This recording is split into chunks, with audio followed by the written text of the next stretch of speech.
ಆತ್ಮೀಯ H16 news ಅರ್ಥಾತ್ ಹೇ ಸೀತಾರಾಮ್ಗೆ ಸ್ವಾಗತ. ನಾನು ನಿಮ್ಮವ ಎಮ್ಮ ಅಥವಾ ಮಲ್ಲಪ್ಪ ಜೂತವರು. ನಮ್ಮ ಅಧಿವೇಶನದಲ್ಲಿ ಸಾಲದ ಬಗ್ಗೆ ಸಾಕಷ್ಟು ಚರ್ಚೆ ನಡೀತಾನೆ ಇದೆ.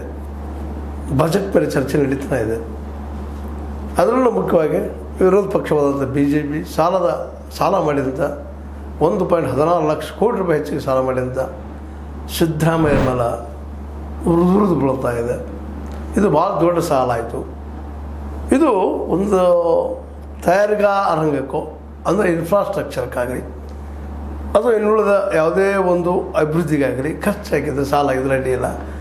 ಅದು ಕೇವಲ ಗ್ಯಾರಂಟಿಗಳಿಗಾಗಿ ಇನ್ನೊಂದಕ್ಕಾಗಿ ಸಾಲ ಮಾಡ್ತಿದ್ರು ತಪ್ಪು. ಇದು ನಮ್ಮ ಮೇಲೆ ಭಾರ ಆಗ್ತಾ ಹೋಗ್ತದೆ. ಇದನ್ನು ನಮ್ಮ ಒದ್ದಾಟ ಹೆಚ್ಚಾಗ್ತದೆ ಅನ್ನುವಂಥ ಮಾತನ್ನು ಮಾತಾಡಿದ್ದಾರೆ. ಭಾಳ ಯೋಗ್ಯವಾದ ಮಾತಿದು. ಸಾಲದ ದೇಶ ಯಾವುದಿಲ್ಲ, ಸಾಲದಂಥ ಜನ ಯಾರಿಲ್ಲ, ಸಾಲದ ಮನುಷ್ಯ ಯಾರಿಲ್ಲ ಅಂತ ನಾವು ಇವತ್ತು ಅನ್ನೋ ಸ್ಥಿತಿಗೆ ಬಂದಿದ್ದೀವಿ. ಪ್ರತಿಯೊಂದು ವ್ಯಕ್ತಿ, ಪ್ರತಿಯೊಂದು ಸಮಾಜ, ಪ್ರತಿಯೊಂದು ಊರು, ಪ್ರತಿಯೊಂದು ನಾಡು, ಪ್ರತಿಯೊಂದು ದೇಶ ಹೆಚ್ಚು ಸಾಲದಲ್ಲಿ ಮುಳುಗಿ ಹೋಗಿದ್ದಾವೆ. ಎಲ್ಲರೂ ಸಾಲ ಮಾಡ್ತಾರೆ. ಅದು ಸಾಲ ಎದಕ್ಕಪ್ಪ ಅನ್ನೋದು ಇಲ್ಲಿ ಮುಖ್ಯ ಆಗ್ತದೆ.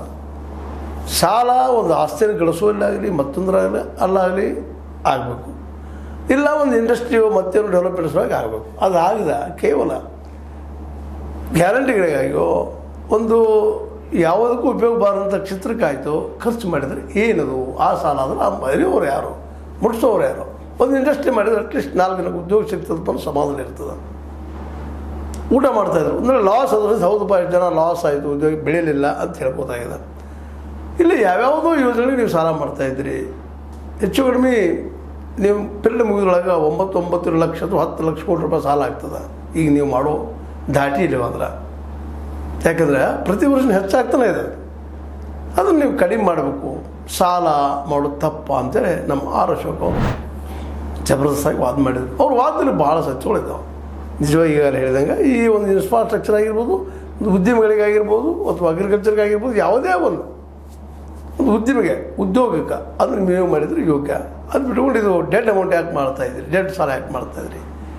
ಡೇ ಟು ಡೇ ದಿನಕ್ಕೆ ಹೆಚ್ಚಾಗೋದ್ರಿಂದ ಇನ್ನೂ ಅದರದ್ದು ಕೊರತೆ ಹೆಚ್ಚಾಗ್ತಾ ಹೋಗ್ತದೆ. ಮತ್ತು ಇಲ್ಲಿ ಆ ನೆಲೆಯಲ್ಲಿ ಸಾಲ ಮಾಡಿದ್ರಿಂದ ಟ್ಯಾಕ್ಸ್ ಹೆಚ್ಚು ಮಾಡಿ, ರೇಟ್ ಹೆಚ್ಚು ಮಾಡಿ ನೀವು ಆ ಸಾಲ ಮುಟ್ಟಿಸೋ ಪ್ರಯತ್ನ ಮಾಡಿದರೆ ಸರ್. ಮತ್ತು ಬರೀ ಈ ಬೆಲೆ ಏರಿಕೆ ಬರೀ ನಿಶ್ಚಿತವಾಗಿಯೂ ನಮ್ಮಲ್ಲಿ ಬೀಳ್ತದೆ, ನಮ್ಮ ಜನ ಮೇಲೆ ಬೀಳ್ತದೆ.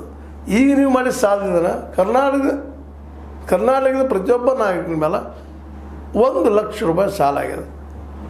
ಅದನ್ನು ಹರಿಯವ್ರು ಯಾರು ಭಾಳ ಯೋಗ್ಯವಾಗಿ ಅಧ್ಯಯನ ಮಾಡಿದಾರ. ಅವ್ರ ಮಾತಿನಲ್ಲಿ ಸತ್ಯನೂ ಅದ. ಅದಕ್ಕೆ ನಮ್ಮ ಸಿದ್ದರಾಮಯ್ಯನವರು ನಂತರದಲ್ಲೇ ಉತ್ತರ ಕೊಡ್ತಾರೆ. ಇಲ್ಲ, ಮೋದಿಯವರು ಸಾಲ ಮಾಡಿದಾರಲ್ರಿ 200 ಲಕ್ಷ ಕೋಟಿ ರೂಪಾಯಿ. ಅದ್ರ ಬಗ್ಗೆ ನೀವು ಯಾಕೆ ಮಾತಾಡೋದಿಲ್ಲ? ಮೋದಿಯವ್ರು ಯಾಕೆ ಹೋದ್ರೆ ಯಾಕೆ ಮಾಡಿರಿ ಸಾಲ ಅಂತ ಕೇಳೋದಿಲ್ಲ ಅಂದಾಗ ತಿಕ್ಕಾಡು ಶುರು ಆಗ್ತದೆ. ನೀ ಸುಳ್ಳ, ನೀ ಕರೆ, ನಾ ಕರೆ, ನೀ ಸುಳ್ಳ. ಬುದ್ಧಿವಂತರ ಲೋಕ ತಮ್ಮನ್ನು ಮುಚ್ಕೊಳ್ಳೋದು ಇನ್ನೊಬ್ಬ ತೆಗೆದು ಇದು ಸ್ವಾಭಾವಿಕನೂ ಅದ. ಮತ್ತು ಮೋದಿಯವ್ರ ಸಾಲವನ್ನು ಕಂಪೇರ್ ಮಾಡಿದಾಗ 200 ಲಕ್ಷ ಕೋಟಿ ಸಾಲ ನಮ್ಮ ಮನಮೋಹನ್ ಸಿಂಗ್ ಬಿಟ್ಟು ಹೋಗೋ ಮುಂದೆ 55 ಲಕ್ಷ ಕೋಟಿ ಸಾಲ ಇದ್ದಿದ್ದು. ಇವತ್ತು 200 ಲಕ್ಷ ಕೋಟಿ ಬಂದದ್ರೆ ಎಷ್ಟು ಪಟ್ಟು ಹೆಚ್ಚಾಯ್ತು? ಯಾಕೆ ಹೆಚ್ಚಾಯ್ತು? ಏನು ನಮ್ಮಲ್ಲಿ ಉದ್ಯೋಗ ಆದವು ಅನ್ನೋಂಥ ಪ್ರಶ್ನೆ ಇಲ್ಲಿ ಉದ್ಭವ ಆಗ್ತದೆ. ಸಿದ್ದರಾಮಯ್ಯನ ಕೇಳಿದ್ರು ಸರಿ ಅದ, ಅದೇ ಕಾಲಕ್ಕೆ ಮೋದಿಯವ್ರು ಕೇಳಿದ್ರು ಸರಿ ಅದಾಗ ಅವರೆಲ್ಲ ಉದ್ಯಮಿಗಳಿಗೆ ಹಾಕಿದ್ದಾರೆ, ಹಂಗೆ ಮಾಡಿದರೆ ಏನು ಉತ್ತರ ಕೊಡ್ತಾರೆ. ಆದರೆ ಇವತ್ತು ಯಾವ ಇಂಡಸ್ಟ್ರಿ ಯಶಸ್ವಿ ಆಗಿದೆ, ಎಷ್ಟು ಜನರಿಗೆ ಇವರು ಇನ್ವೆಸ್ಟ್ ಮಾಡಿದ 200 ಲಕ್ಷ ಕೋಟಿ ರೂಪಾಯಿಗಳು ಎಷ್ಟು ಉದ್ಯೋಗ ಸೃಷ್ಟಿ ಮಾಡಿದಾವೆ, ಎಷ್ಟು PSUಗಳು PSU ಅಂದ್ರೆ ಗೊತ್ತಾಗೋದು ಸಾರ್ವಜನಿಕ ಉದ್ಯಮಿಗಳು ಇವತ್ತು ಸಾಲಿಂದ ನಡೆದಿದ್ದಾವೆ, ಎಷ್ಟು ಉದ್ಯೋಗ ಸೃಷ್ಟಿ ಮಾಡಿದ್ದಾವೆ. ಮತ್ತು ಇದು ಯಾವ್ಯಾವ ಇಂಡಸ್ಟ್ರಿಗೆ ಎಲ್ಲೆಲ್ಲಿ ಖರ್ಚಾಗಿದೆ. ನಮಾಮಿ ಗಂಗೆ ಸಾಲ ಆಯಿತು, ಸ್ವಚ್ಛ ಆಯಿತು ನಮಾಮಿ ಗಂಗೆ. 100 ಸಿಟೀಸ್ ನೀವು ಹೇಳಿದ್ರಿ, ಇಲ್ಲ ಇದೊಂದು ಆಧುನಿಕ ಸಿಟಿಗಳನ್ನು ಮಾಡ್ತೀವಿ ಅಂತೇಳಿ ಎಲ್ಲ ಇದ್ದಂಥ ಹೈಟೆಕ್ಕದ್ದು ಆಯಿತಾ, ಒಂದಾದ್ರು ಸಿಟಿ ಆಯಿತಾ? ಸಾಕಷ್ಟು ದುಡ್ಡು ಇನ್ವೆಸ್ಟ್ ಆಗಿದೆ ಇಲ್ಲಿವರೆಗೆ. 200 ಲಕ್ಷ ಕೋಟಿ ರೂಪಾಯಿ ಸಾಲ ಆಗಿದೆ. ಏನು ಮಾಡಿದ್ರಿ? ಒಂದು 10% ಜನ ಇದ್ರ ಉಪಯೋಗ ಮಾಡ್ಕೊಂಡ್ರವನ, ಇನ್ನುಳಿದು ಎಲ್ಲೂ ಇಲ್ಲ. ಹೆಚ್ಚಿಗೆ ಮಾಧ್ಯಮಕ್ಕೆ ಖರ್ಚಾದ ದುಡ್ಡು ಪ್ರಚಾರಕ್ಕಾಗಿ, ಪ್ರಸಾರಕ್ಕಾಗಿ ದುಡ್ಡು ಹಾಕಿದ್ರಿ ಅಂತ ಇವರು ವಾದ ಮಾಡ್ತಾಯಿದ್ದಾರೆ ಕಾಂಗ್ರೆಸ್ಸಿಗರು. ಇವ್ರ ವಾದದಲ್ಲೂ ಸತ್ಯದ. ಅಂದ್ರೆ ಇಲ್ಲಿ ಕಾಂಗ್ರೆಸ್ BJP ಎರಡೂ ಪಕ್ಷಗಳು ಏನಪ್ಪ ಅಂದ್ರೆ ಸಾಲ ಮಾಡಿ ಅದು ತುಪ್ಪ ತಿನ್ನು ಅನ್ನುವಂಥ ನೇಚರ್ದವ್ರು ಇವೆರಡೂ ಘಟನೆಯಿಂದ ಸತ್ಯ ಅನ್ನಿಸ್ತಾವೆ. ಸಾಲ ಹೌದು ಮನುಷ್ಯನ ಅಥವಾ ಗಂಡಸಿನ ಗಂಡ ಸತ್ಯನ. ಸಾಲ ಅಂದ್ರೆ ಸಾಲ ನಾವು ಎದಕ್ಕೆ ಮಾಡಿದ್ದೀವಿ, ಏನು ಕಾರಣಕ್ಕೆ ಮಾಡಿದ್ದೀವಿ ಅನ್ನೋದು ಭಾಳ ಮಹತ್ವ ಪಡೀತದೆ. ಸಾಲವನ್ನು ಒಂದು ಮನೆ ಕಟ್ಟಿಸ್ಬೇಕು ಮತ್ತೆ ಮಾಡಿದ್ರೆ ಹೌದಪ್ಪ ಒಂದು ನೆರಳಾಯಿತು ಅಂತ ನಾವು ಸಮಾಧಾನ ಮಾಡ್ಕೋಬೋದು. ಸಾಲವನ್ನು ಒಂದು ಯಾವುದೋ ಉದ್ಯಮಕ್ಕೆ ಉದ್ಯೋಗ ಭಾಗಸ್ವಾಮ್ಯ ಮಾಡಿದ್ವಿ, ಅಡ್ಡಿಲ್ಲ, ಹಿಂದೆಲ್ಲ ಬೆಳೀತದೆ ಅಂತ ಆಚೆ ಮಾಡ್ಬೋದು. ಇದು ಯಾವುದಕ್ಕೂ ಇಲ್ಲ. ಇಲ್ಲಿ ಗ್ಯಾರಂಟಿಗಳಿಗೆ ಸಾಲ ಮಾಡ್ತಾಯಿದ್ದಾರೆ ಅಂತ ಇವರು ಇದ್ದಂಥವ್ರು ನೀವು ಎದಕ್ಕೆ ಖರ್ಚು ಮಾಡ್ತಾಯಿದ್ರಿ? ನೀವು ಯಾವುದನ್ನು ಮಾಡಲಿಲ್ಲ ಇಲ್ಲಿವರೆಗೆ. 2 ಕೋಟಿ ಉದ್ಯೋಗ ಸೃಷ್ಟಿ ಮಾಡ್ತಾನಿದ್ರೆ ಆಗಲಿಲ್ಲ. ಪ್ರತಿ ವರ್ಷ ಹೋಗಿ 1 ಕೋಟಿ ಆದರೂ ಆಯ್ತಾ ಅಂತ ಕೇಳ್ತಾ ಇದ್ದಾರೆ. 15 ಲಕ್ಷ ಕೊಡ್ತಾನಿದ್ರೆ ಕಡೆಗೆ ಒಂದು 10 ಲಕ್ಷ ಕೊಟ್ಟರೆ ಬಡವರ ಖಾತೆಗೆ. ನೀವು ಜುಮ್ಲಾಗಳನ್ನು ಹೇಳ್ತಾ ಹೊರಟಿದ್ದೀರಿ, ಇವತ್ತು ಕೊಡ್ತಾಯಿದ್ದೀರಿ. ನಮ್ಮ ಫ್ರೀ ಫೀಸ್ಗಳನ್ನ ಟೀಕೆ ಮಾಡೋ ನೀವು ಈಗ ನೀವೇನು ಮಾಡ್ತಾಯಿದ್ದೀರಿ ದಿಲ್ಲಿಯಲ್ಲೇ? ನಿಮ್ಮದೇನೋ ನೀವು ಮಾಡಿದರೆ ಫ್ರೀ ಫೀಸ್ ಅಲ್ಲ, ನಾವು ಮಾಡಿದ್ರೆ ಫ್ರೀ ಫೀಸಾ ಅಂತ ಮತ್ತೆ ಪ್ರಶ್ನೆ ಮಾಡ್ತಾ ಇದ್ದಾರೆ. ಇವೆಲ್ಲ ನೋಡಿದಾಗ ನಾವು ಇವತ್ತು ಮತದಾರರು ಯೋಚನೆ ಮಾಡ್ಬೇಕಾಗಿ ಇದರಲ್ಲಿ ಯಾರು ಪ್ರಾಮಾಣಿಕ ಅಂತ. ಇಬ್ಬರು ಸಾಲ ಮಾಡೋರನ್ನ ಸಾಲವನ್ನು ನಿಮ್ಗೆ ಹಂಚೋ ಜೊತೆಗೆ ಅದು ತಮ್ಮದು ಪರ್ಸೆಂಟೇಜ್ ತೊಗೊಳ್ಳೋದು, ತಮ್ಮದು ಅಷ್ಟು ತೊಗೊಂಡಿದ್ದು ಅದು ಸಾಲದಾಗ ಸೇರಿಸೋರು. ತಮ್ಮ ಸಾಲವನ್ನು ಸಹಿತ ಎಲ್ಲರೂ ಹಬ್ಸೋದು ಜನ ಇದ್ದಾರೆ. ಯಾಕಂದರೆ ಎಲೆಕ್ಷನ್ ದುಡ್ಡು ಬೇಕು ಅವ್ರಿಗೆ, ಇಲ್ಲೇ ದುಡ್ಡು ಇರ್ತಾರೆ ಅವರು. ಅನುದಾನದ ನೆಪದಲ್ಲಿ 10,000 ರೂಪಾಯಿ ಹಾಕಿದರೆ ಅದರಲ್ಲಿ ಒಂದು 3-4 ಸಾವಿರದ್ದು 5-6 ಸಾವಿರ ಲೆಕ್ಕಿ ತಾವು ತೊಗೊಂಡು ದುಡ್ಡು 10,000 ಅಂತ. ಗ್ಯಾರಂಟಿಯಲ್ಲೂ ಸಾಲ ತೊಗೊಂಡಿದ್ದು ಅಲ್ಲೂ ಇವರು ಕಮಿಷನ್ ಹೊಡಿತಾರೆ, ಅನುದಾನದಾಗ ಕಮಿಷನ್ ಹೊಡಿತಾರೆ. ಇವರು ಯಾರಿಗೂ ಈ ರಾಜಕಾರಣಿಗಳಿಗೆ ಈ ದೇಶವನ್ನು ಅಭಿವೃದ್ಧಿಪಡಿಸ್ಬೇಕು, ಎಲ್ಲರೂ ಉದ್ಯೋಗ ಕೊಡಿಸ್ಬೇಕು, ಎಲ್ಲರೂ ನೆಮ್ಮದಿಯಿಂದ ಬದುಕಿಸ್ಬೇಕು ಅನ್ನುವಂಥ ಮಾತಾಡಿದ್ರೆ ವಿನ ಆಚರಣೆಯಲ್ಲಿ ಇಲ್ಲ.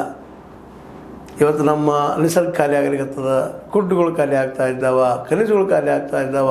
ಅವೆಲ್ಲಿ ಹೋಗ್ತಾ ಇದ್ದಾವ್ರಿಗೆ ಏನು ಮಾಡ್ತಾವಿಲ್ಲ. ಈಗ ನಿಧಾನಕ್ಕೆ ಗುಡ್ಡುಗಳು ಕುಸಿತಾ ಇದ್ದಾವೆ, ಕಾಡು ಹಾಳಾಗ್ತಾ ಇದೆ, ನಾಡೆಲ್ಲ ಗಟ್ಟರಾಗ್ತಾ ಇದ್ದಾವೆ, ನದಿಗಳೆಲ್ಲ ಗಟ್ಟರಾಗ್ತಾ ಇದ್ದಾವೆ. ಕಾಂಕ್ರೀಟೀಕರಣಗೊಂಡಂಥ ಊರುಗಳಿಂದ ಆರೋಗ್ಯ ಕೆಡಲಿಕ್ಕೆ ಶುರುವಾಗಿಬಿಟ್ಟದ. ಹೀಗಾಗಿ ಮತ್ತು ನಾವು ಸಾಲಗಾರರಾಗಿ ಬೆಳೆದಿಂದ ತಪ್ತಾ ಇಲ್ಲ. ಇವೆರಡೂ ಎಲ್ಲ ನೆಲೆಗಟ್ಟಲ್ಲೇ ಕೇಂದ್ರ ಆಗಲಿ ರಾಜ್ಯ ಸರ್ಕಾರಗಳಾಗಲಿ, ಯಾವುದೇ ರಾಜ್ಯ ಸರ್ಕಾರ ಇರಲಿ, ಇವತ್ತು ರಾಜ್ಯ ಸರ್ಕಾರ ಇರಲಿ ಕೇಂದ್ರ ಸರ್ಕಾರ ಇರಲಿ, ಎಲ್ಲ ಇವತ್ತು ಬದುಕ್ತಾ ಇರೋದು ಜನರ ಮೇಲೆ ಹಾಕುತ್ತಿರುವಂಥ ಟ್ಯಾಕ್ಸ್ಗಳ ಮೂಲಕ ಅಂತ. ಹೆಚ್ಚು ಟ್ಯಾಕ್ಸ್ ಹಾಕೋದು, ಅದು ಟ್ಯಾಕ್ಸ್ ತೊಗೊಳ್ಳೋದು, ಆ ಟ್ಯಾಕ್ಸನ್ನು ಹಂಚ್ಕೊತ ಹೋಗೋದು, ಅದರ ಪಾಲ ತೊಗೊಳ್ಳೋದು, ಗ್ಯಾರಂಟಿ ಅದು ಇದು ಫ್ರೀ ಬೀಸ್ ಘೋಷಣೆ ಮಾಡೋದು, ಆರಿಸೋದು ನಡೆದಿದೆ. ಇಲ್ಲಿವರೆಗೆ ಏನಿತ್ತು, ಮ್ಯಾನಿಫೆಸ್ಟೋ ಮಾಡ್ತಾಯಿದ್ರು. ಮ್ಯಾನಿಫೆಸ್ಟೋ ಎಲೆಕ್ಷನ್ ಸಮಯದಲ್ಲಿ ಒಂದು 500,000 ಹಂಚ್ತಾಯಿದ್ರು. ಸಾರಾಯಿ ಒಂದು 500,000 ಗಂಟು ಹಂಚೆ ಆರಿಸ್ತಾಯಿದ್ರು. ಈಗ ಗ್ಯಾರಂಟಿ ಶುರು ಆಯಿತು. ಕೇಜ್ರಿವಾಲ್ ಬಂದ ನಂತರ ಗ್ಯಾರಂಟಿ ಪ್ರಾರಂಭ ಆಯಿತು. ಅವ್ರದ್ದು ಆರಂಭದಲ್ಲಿ ಲಾಭದಿರೋ ಬಜೆಟ್ ಇತ್ತು, ಅದು ಕೊನೆಗೆ ಬಂದು ಅವ್ರದ್ದು ಸಾಲದ ಬಜೆಟ್ ಆಯಿತು. ಇವಾಗ ಸಾಲ ಅಂತ ಎಲ್ಲ ರಾಜ್ಯಗಳ ಮೇಲೆ ಅದು ಒಂದು ನಮ್ಮ ದೇಶದ ಮೇಲಂದು ಕೇಂದ್ರ ಸರ್ಕಾರ ಮೇಲಂದು 200 ಲಕ್ಷ ಕೋಟಿ ಹೆಚ್ಚು ಮೇಲೆ ಅದಕ್ಕೆ ಕಡಿಮೆ ಇಲ್ಲ. IMF ಪ್ರಕಾರ 205 ಲಕ್ಷ ಕೋಟಿ ರೂಪಾಯಿ ಸಾಲದ ಅಂತ ಹೇಳ್ತಾ ಇದ್ದಾರೆ. ನಮ್ಮದು GDP ಮತ್ತು ನಮ್ಮ ಸಾಲ ಎಲ್ಲ ಸಮ ಆಗ್ತಾ ಇದ್ದಾವ. GDP ಅಂದರೆ ಒಟ್ಟೆಲ್ಲ ಗಳಿಸುವಂಥದ್ದು ಸೋರ್ಸ್. ನಾವು ಒಂದು 100 ರೂಪಾಯಿ ಗಳಿಸಿದ್ರೆ ಸಾಲ ಒಂದು 100 ರೂಪಾಯಿ ಇದ್ದಾಗ ಆ 100 ರೂಪಾಯಿ ಸಾಲ ಹೆಂಗೆ ಹರಿದು ಇಲ್ಲಿ ಪ್ರಶ್ನೆ ಬರ್ತದೆ. ಹೀಗಾಗಿ ಇವತ್ತು ವರ್ಲ್ಡ್ ಬ್ಯಾಂಕ್ ಆಗಿರ್ಬೋದು ಅಥವಾ ಇನ್ನುಳಿದ IMF ಆಗಿರ್ಬೋದು ಇವತ್ತು ವಾರ್ನಿಂಗ್ ಕೊಡ್ತಾ ಇದ್ದಾರೆ, ಸಾಲದ ವಾರ್ನಿಂಗ್ ಕೊಡ್ತಾ ಇದ್ದಾರೆ. ನೀವು ಸಾಲ ತೀರಿಸಿಲ್ಲ, ಸಾಲ ಕೊಡೋದು ಬಂದ್ ಮಾಡ್ತೀವಿ ಅಂತೇಳಿ. ಇದನ್ನು ಮುಂದಿಟ್ಕೊಂಡು ಇವತ್ತು ನಮ್ಮ ಟ್ರಂಪ್ ಅವರು ನಮ್ಮ ದೇಶವನ್ನು ತಮ್ಮ ಸುಪರ್ದಿ ತೆಗೆದುಕೊಳ್ಳಿಕತ್ತಿದ್ದಾರೆ.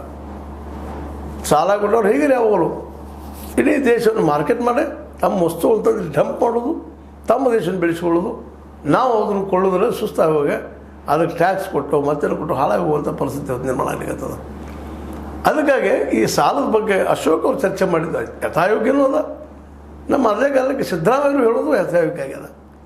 ಆದರೆ ಈ ಸಾಲಗಳಿಂದ ಇವತ್ತು ನಾವು ಯಾವ ಹಂತಕ್ಕೆ ಬಂದಿದ್ದೀವಪ್ಪ ಅಂತಂದ್ರೆ, ಇವತ್ತು ಮೋದಿಜಿಯವರು ಟ್ರಂಪ್ ಎದುರಲ್ಲಿ ಏನೂ ಮಾತಾಡೋ ಸ್ಥಿತಿಯಲ್ಲಿ ಉಳಿದಿಲ್ಲ.